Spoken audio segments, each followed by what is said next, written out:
Hey guys, this is Lee with Untapped Potential. Yeah, this episode's a little late. I apologize for that. It was supposed to come out on Friday, but I ended up spending the entire weekend at the hospital having my appendix removed unexpectedly. That was not fun, but I'm at home recovering all week, so I should be able to get some footage out for y'all when I'm not just, sleeping and trying to get better. But I did want to at least finish Nissa's story now and not keep y'all on tenterhooks waiting to see what happens. So, that being said, let's jump into it. You intervene on the boggart's behalf, and Dwinnen and her elves quickly turn on you. As they chase you through the woods, you feel a connection to this new land forming. You call on both your elemental powers and your skills as a Jaraga warrior. These elves don't know what they're in for. Sadly, neither do we.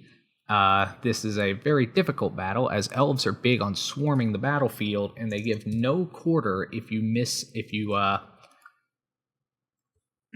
and they give no quarter if you miss your lands or aren't able to make a play. So we're up against Dwinnen here in the first game, and we keep what looks like a serviceable hand with 3 forests, and this is chosen for turn 2, and a bunch of late game stuff. Dwinnen opens with a swamp and doesn't do anything, and we find a 3-drop with our land drop trigger in order to gain some life and hopefully stabilize on the board. As we're going to quickly find out, though, our opponent is also finding their creatures as they play one of their elves. We find another landfall creature, and we go ahead and attack before we play our land or do anything else. Dwinnen naturally chooses to take it, and we go ahead and run our creature out. So far, so good. Everything seems to be going pretty okay for us. Well, here comes Elvish Warrior, which is a 2-3 that doesn't get shuffled into the deck, making it more or less strictly better than mine. We go ahead and play our land here, getting our trigger, and then we decide to run out the 4-drop, the 4-3, in order to get through his 3 toughness elf. We could have gotten the double landfall here, but I felt it was more important to begin being aggressive. So here comes, Dwinnen's friend who brings along another elf token, and here's another elvish warrior. So now the 4-3 is just going to get chump blocked.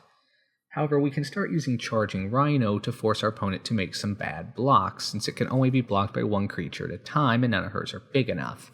We go ahead and kill one of the 2-3s here, and trade away our 4-3, which turned out to be a really abysmal play, since now our opponent has a card in the graveyard they can use to give one of our creatures -2, minus something, I don't remember. I recorded this a week ago. So the opponent gets to add a land to their hand and then play yet another elf, which draws them yet another land. We're not finding any lands to bring out our biggest creatures, and we go ahead and attack with a rhino, forgetting, of course, that our opponent can reduce its power. No, we didn't. He was tapped out, sorry. Okay, well here comes the Elf Lord that gives all his other elves +1/+1, and now his army is massive and coming right for us. We go ahead and make some blocks here that we think will be favorable for us, but unfortunately he now uses his combat trick to wipe our board. And as we don't draw anything that's going to turn this around, we go ahead and restart. Now, normally I show you all the games I lost, but I cut out game number 2 here because we lost just a good old-fashioned mana screw. There was nothing interesting about it. So this is actually game 3, where we find Shoot Mob to go off early. We've got the Rhino again for late game, and we've got the Oak, which we can use to grow early, and we have Nissa's Chosen for a turn 2 play. Now we're in a bit of a pickle, though, as in our first several turns we haven't drawn any land. So we need to cross our fingers and hope that we get there soon. Otherwise, we will get run out. And unfortunately, we don't find one. We go ahead and attack the opponent anyway in order to get as much damage on Dwinnen as we can. So the opponent is still finding their lands, and here's Elvish Warrior, who enters the battlefield. So we now have the 2-3 to contend with.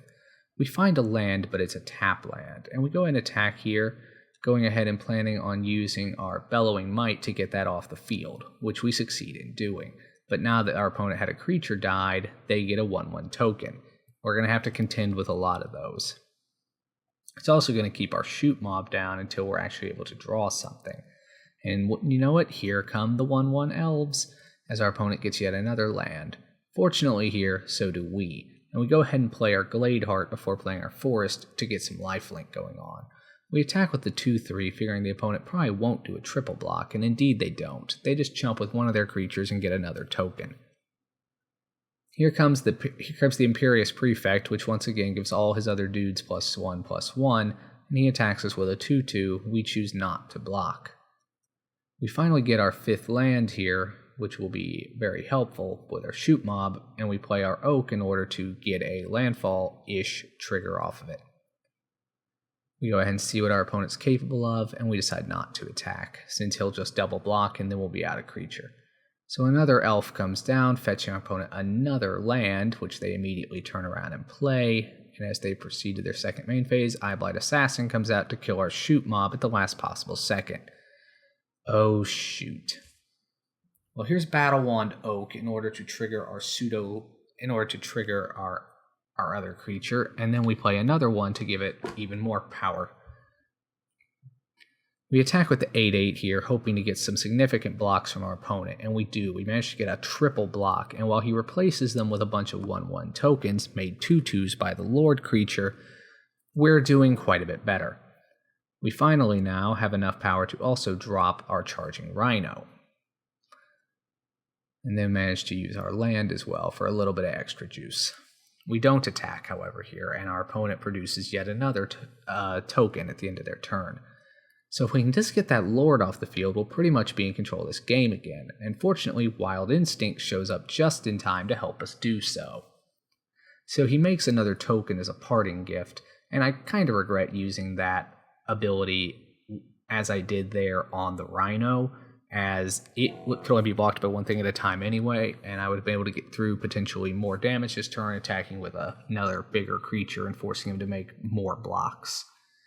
So I made a mistake there. Fortunately, our opponent seems to be flooding, and while we are sort of as well, that still triggers our landfall, and we're gaining life each turn off of our land since we don't need it. So even if the opponent does get through with a few, it's okay. We force the opponent to make some bad blocks here, and though he kills our Rhino, he's down to only 4 1/1 tokens. So we're finally starting to clear the way. Okay, so here's Thornbow Archer, which is a 1/2, which you remember from Origins. And finally, we find another big landfall creature that will let us start attacking. We don't attack once again, as we don't want to give the opponent a chance to start making even more tokens.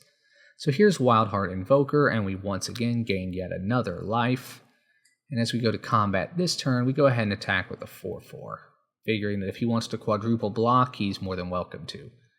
Well, you heard what I said, he's welcome to, so we go ahead and wipe out his three of his creatures, although he does get another token, but now all he has is 3 1/1 tokens.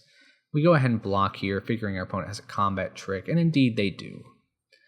However, he goes ahead and just goes straight for the dome. So we're at 30 life. His field we pretty much have full control over it. And we decide to go ahead and attack with our 4/3 since we have enough land. No matter how he tries to block, we can just give ourselves +5/+5 and trample, which we do. So we've finally broken through the line of elves. She gets one more 1/1 as a consolation prize. And even though she now gets to destroy one of our creatures, her board is wide open. And we, after giving ourselves +5/+5, are able to swing in for the win. Alright, it was a long slug, but we were finally able to overwhelm Dwynnen's army of elves single-handedly. And here's the cutscene, which I forgot to slow down, so it's just going to happen real fast, but really, there's not much to see. We get all cheeky, we use vines to smack around a bunch of elves, and nature, yay, fighting, we're awesome, drug a warrior, ow, that hurt, get wrecked. Okay, so Dwynnen's learned her lesson of don't be a dick to goblins. I mean, why not, but sure. And at this point, we just decide, peace out, we're going back to Zendikar, because you're a one-note bad guy, and we don't care about you at all. This was pointless, wasn't it? Alright, there are many places you could go now that you're a planeswalker, but the memory of the ancient horror that slumbers on your home plane haunts you. It's time to return to Zendikar and prepare for the battle that is to come. There we go, guys. This has been Story Mode for Magic Origins. Stay tuned next time when we begin the battle for Zendikar. This is Lee with Untapped Potential. Thanks for watching.